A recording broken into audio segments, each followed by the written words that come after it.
শাকিব খান ভালো না, শাকিব খান খারাপ, শাকিব খান অপবিশ্বাসকে সাপোর্ট করছেন। শাকিব খান কেন অপবিশ্বাসের বাসায় গেল না?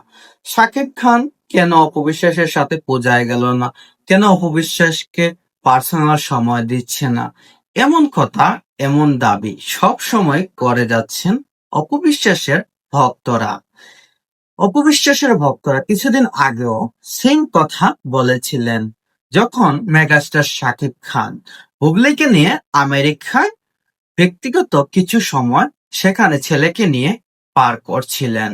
তখন অপবিশ্বাসের ভক্তরা বলছিলেন অপবিশ্বাসের সাথে শাকিব খান অন্যায় করেছে, তাই আগে শাকিব খানকে সাপোর্ট করতাম, ভালোবাসতাম, এখন কিন্তু ভালোবাসি না। এমন কথা বলছেন অপবিশ্বাসের ভক্তরা এবং দর্শকরা। কেন? শাকিব খানের কাছে তার দুই স্ত্রী, দুইটা ছেলে, সবারই প্রায়োরিটি সমান। তিনি সবাইকে সমানভাবে প্রায়োরিটি দিচ্ছেন।